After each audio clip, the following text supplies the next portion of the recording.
Do you get to this time of the year when the sun is shining a little bit brighter and the days are a little bit longer, the end of the school year, and you just feel discouraged?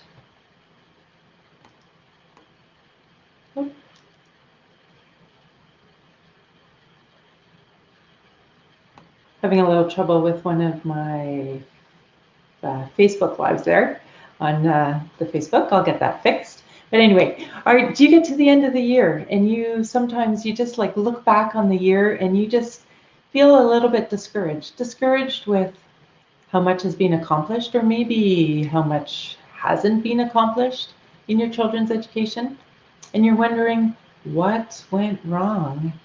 There are lots of reasons why we don't meet our goals. Those are some of the things that we're going to be talking about today. Also, sometimes we need to stop, reflect, change direction. And so we're going to be talking about that, giving you permission to change course.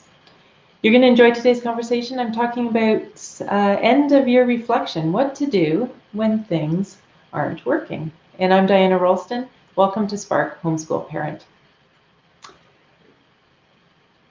Yes, the end of the school year, when we're counting the days, many of us, till summer break, when the heavy lifting is kind of coming to an end. For many of us, it's a great time of the year. But what happens when it's not like that? When you look back and you find that you just haven't reached all of those goals. The year that has passed hasn't turned out to be the way that you had planned. This is a time to stop, reflect, celebrate the successes, but also readjust. Sometimes things haven't gone right. We need to readjust as we're planning and looking forward to the next school year. This conversation is for you if you just need time, permission to stop and reflect about the school year that has passed. You're going to enjoy today's conversation if you're looking for possible reasons why you haven't reached this year's goals, or the goals for this past school year for your children. And you're going to enjoy the conversation if you're just looking for permission to change course. Again, welcome to Spark Homeschool Parent. I'm Diana Rolston, and I encourage you as you come onto this live, send in your comments. I guess I should put that on so I can see them.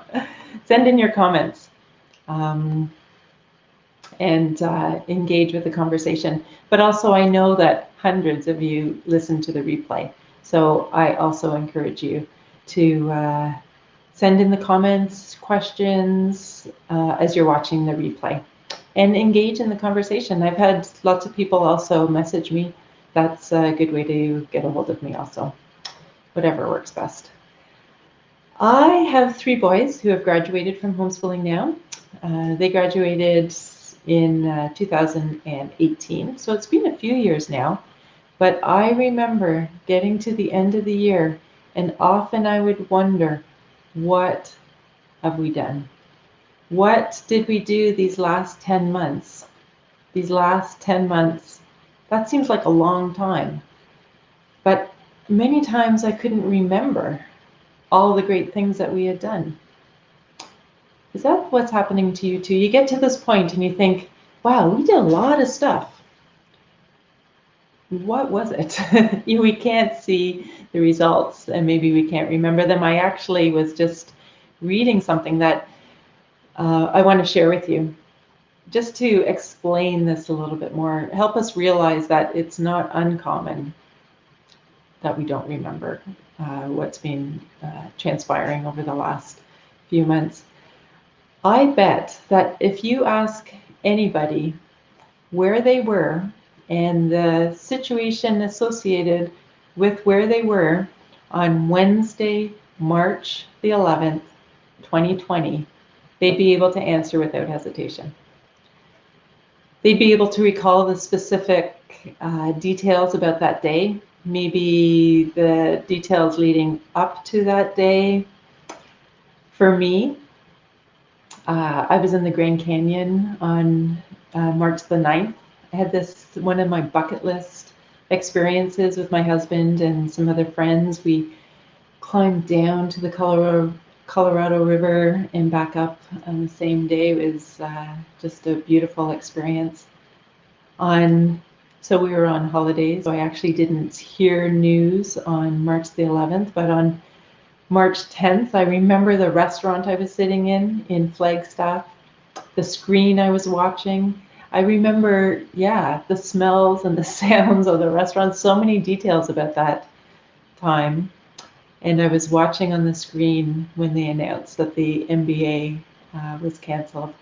And then when the hockey season was ended. And that memory is so vivid for me. And now that's over 2 years ago.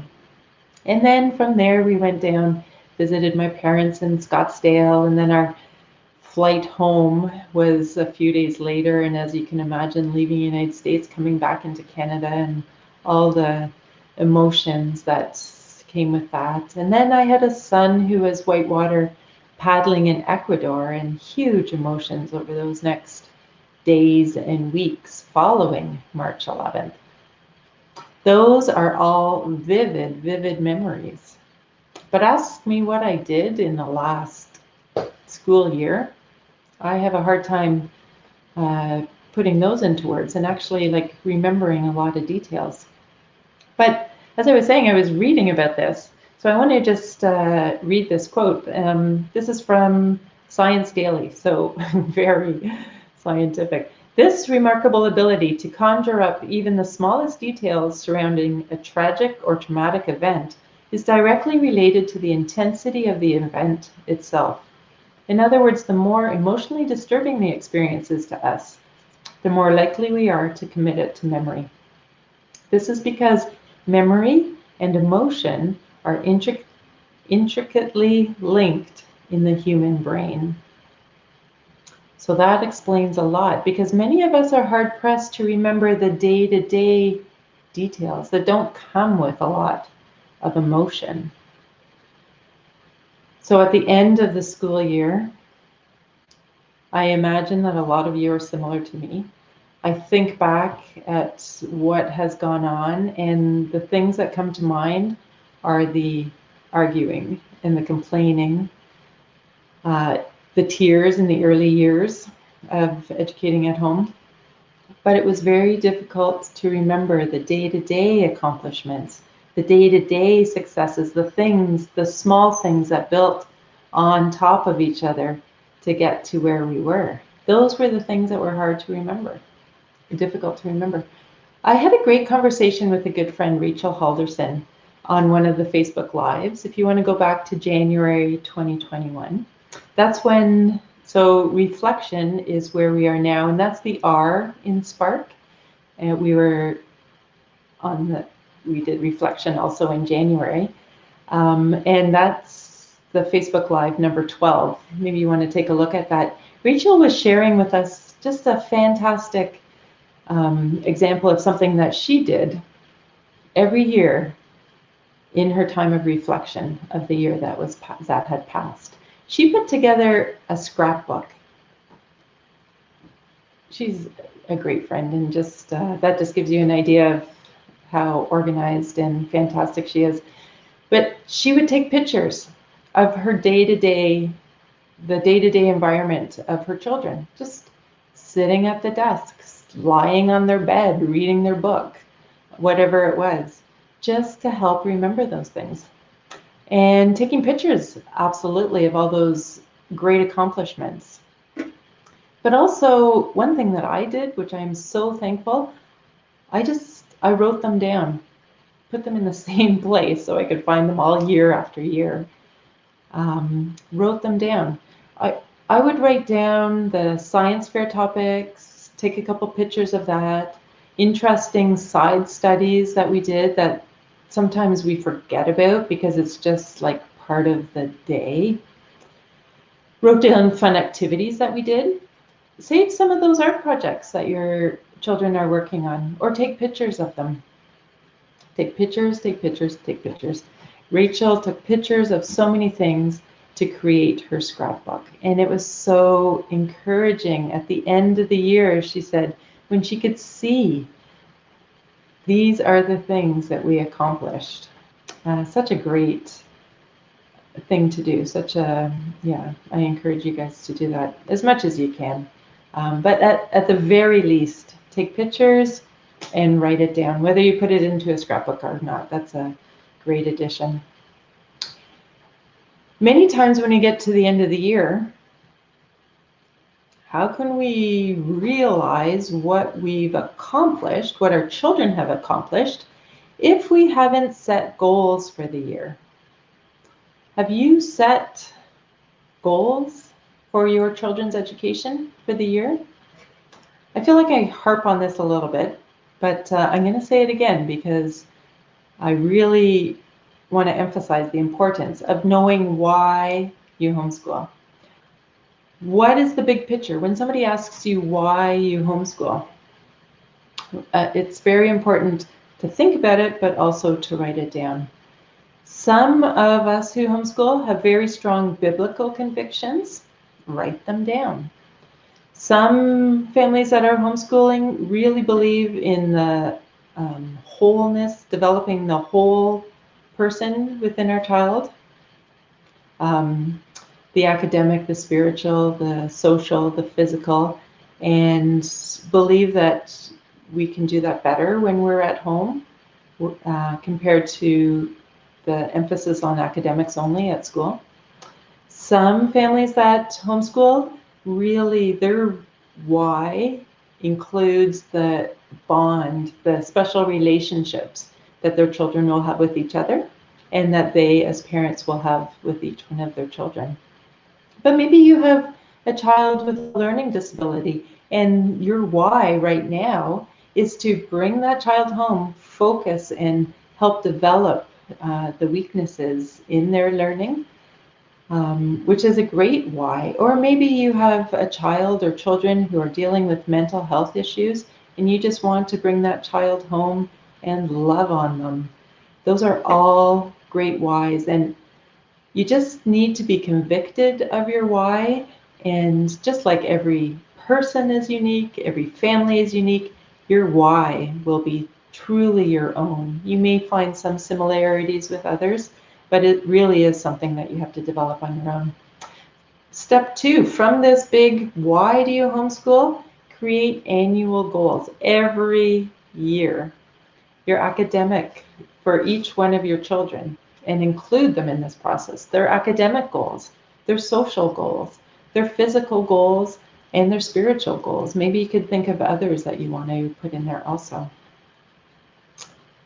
That is a workshop that I do and I have done over the years, and I'm hoping to make that available in the coming months. So if that's something that's of interest to you, setting annual goals for our children. So from those annual goals, you're going to create weekly and monthly tasks so that you can reach those goals.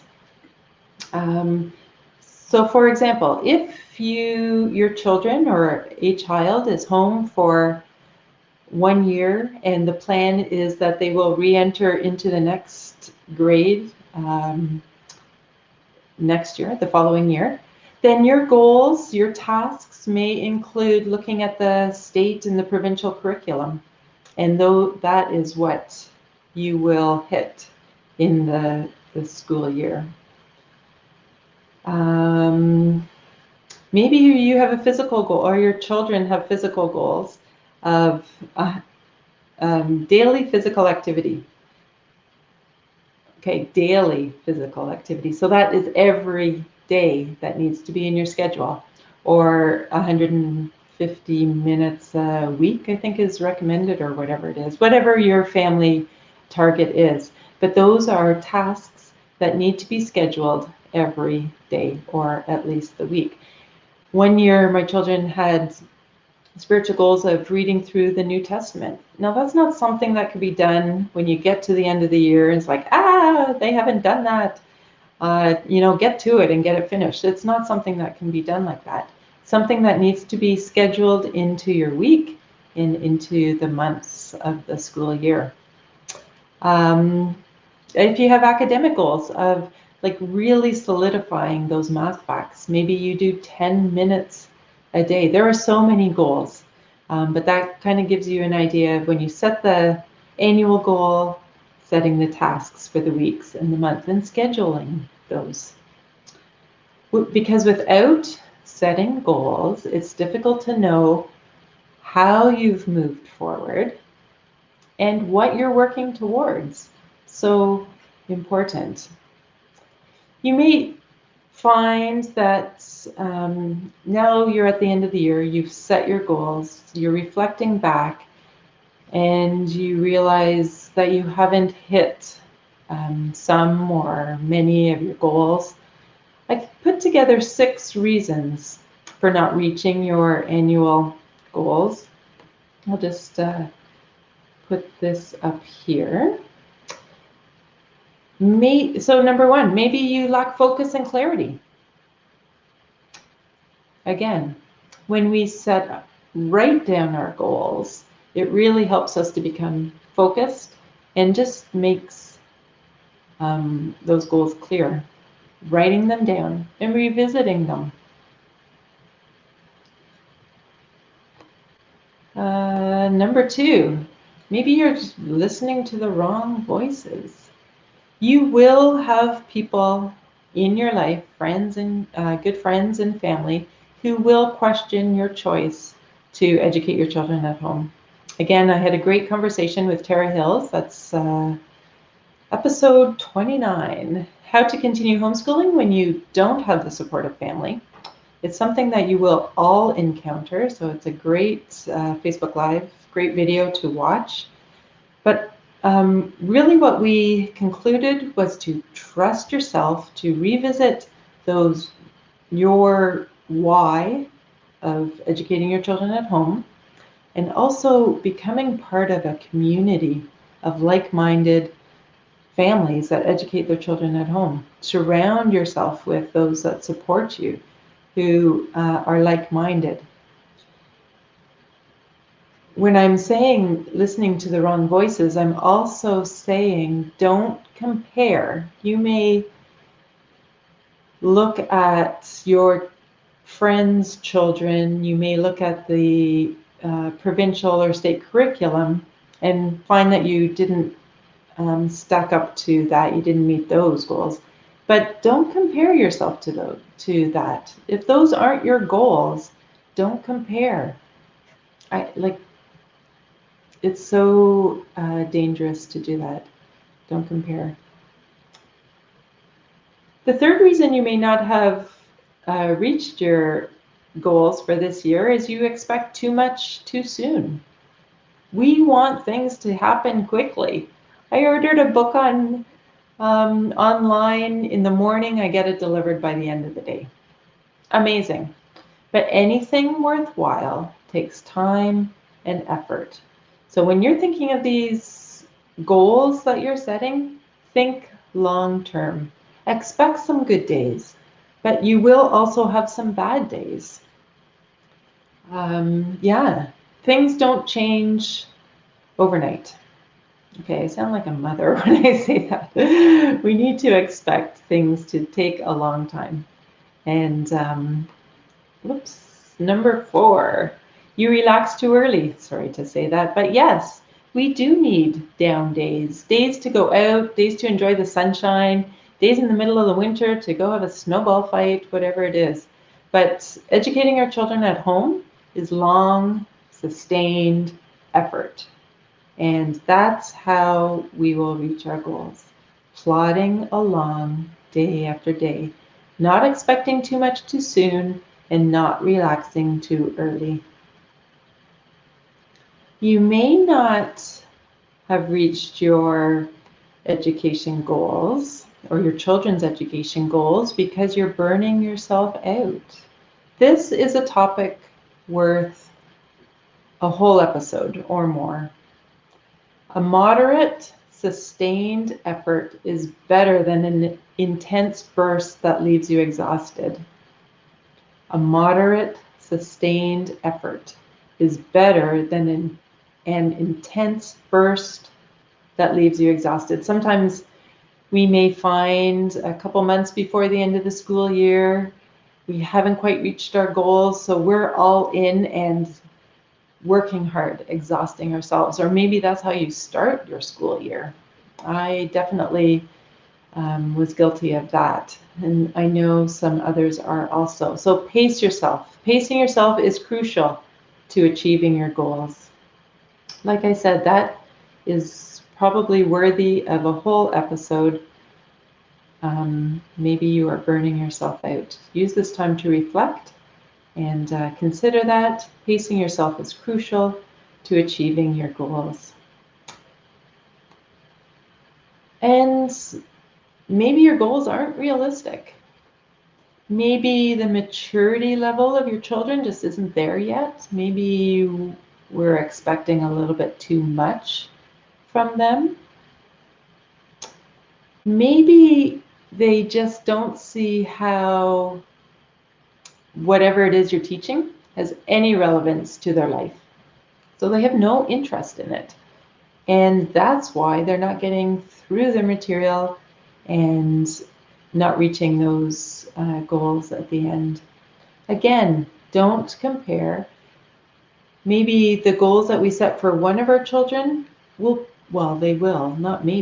will be very, very different from the goals that we set for our other children. And also, don't compare to, like I said before, the state or provincial curriculums, because we have lots of freedom. Many of us do, home educating our children. Those are just 6 reasons, possible reasons, that you don't reach your goals at the end of the year. There are many, many more, but those are just 6 that I put together. I'm laughing because I'm thinking about this definition of insanity. When we do the same thing over and over and over again, but we expect a different result. That is what insanity is. Some of us, we get to the end of the school year and things just aren't working, but we continue to do the same thing over and over. We kind of get into our groove. We use the same curriculum for all of our children. It's not working for one of our children, but we stick with it. We keep doing it again and again, and we're expecting different results, but it's still not working. I give you permission to change, to stop the insanity. If something is not working, reflect, change course. You have permission to do that. Many of us have a lot of flexibility in our educating our children at home.